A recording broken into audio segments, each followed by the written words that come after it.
రాష్ట్రంలో కానీ నేను మీరు కష్టాల్లో ఉన్నారని, ఇబ్బందుల్లో ఉన్నారని, దౌర్జన్యాలు ఉన్నాయని నేను కూడా పారిపోతే ఈ రాష్ట్రం ఏమవుతుందని ఆలోచించి నా ప్రాణం పైన పర్వాలేదు ఈ రాష్ట్రాన్ని కాపాడడం కోసం ముందుకు పోయాను.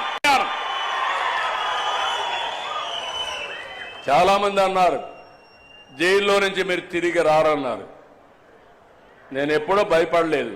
నేను ఒకే మాట చెప్పా, నేను 23 క్లెయిమోర్ మైన్స్ నా మీద వేసినప్పుడే భయపడకపోతే దీనికి నేను భయపడనని చెప్పాను. ఒక పద్ధతి కోసం, ఒక పర్పస్ కోసం ఉన్నప్పుడు భయపడను. అది నా నైజం.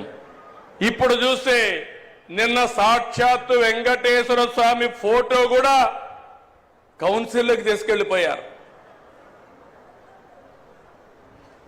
ఏం తమ్ముళ్ళు, ఇది మీకు న్యాయం అనిపిస్తుందా?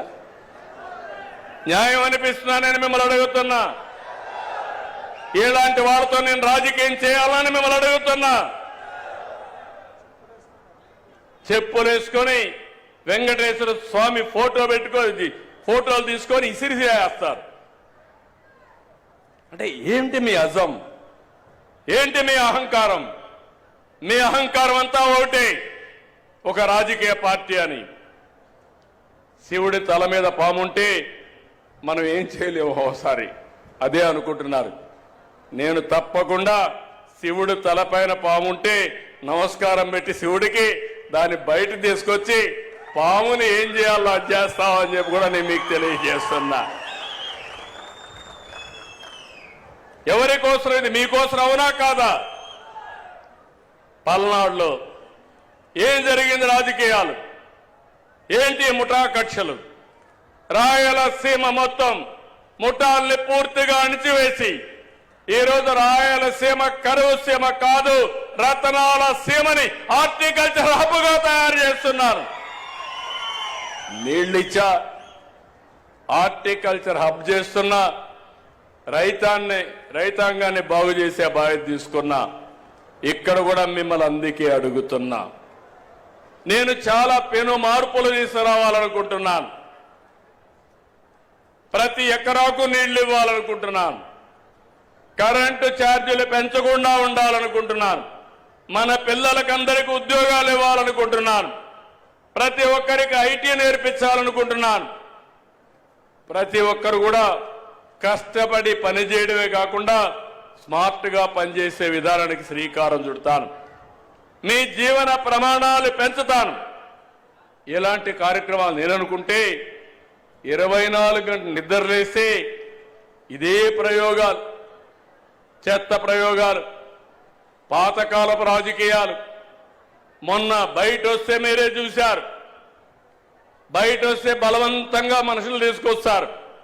వాళ్ళ కారుల కిందనే మనుషులు చంపేస్తారు.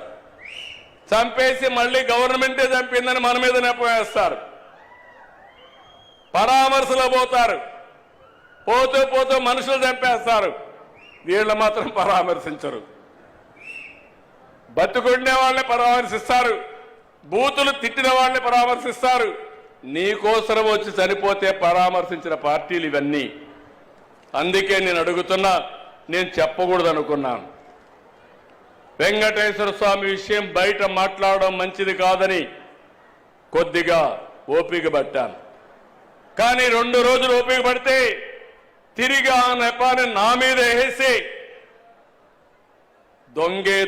దొంగని తప్పించుకునే పరిస్థితికి వస్తే దొంగను పట్టి నడి రోడ్లో నిలబెట్టవలసిన బాధ్యత, పోలీసింగ్ చేయాల్సిన బాధ్యత నా పైన ఉంది. అవునా కాదా?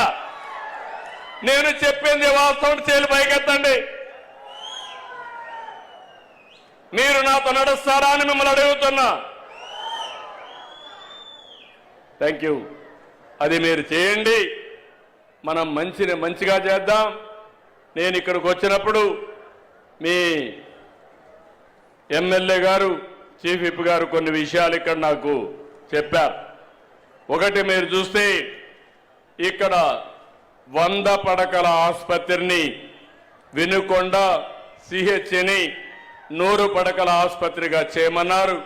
తప్పకుండా ఈ హాస్పిటల్ని 100 పడకల ఆసుపత్రిగా చేస్తున్నామని చెప్పి కూడా నేను మీకు తెలియజేస్తున్నా.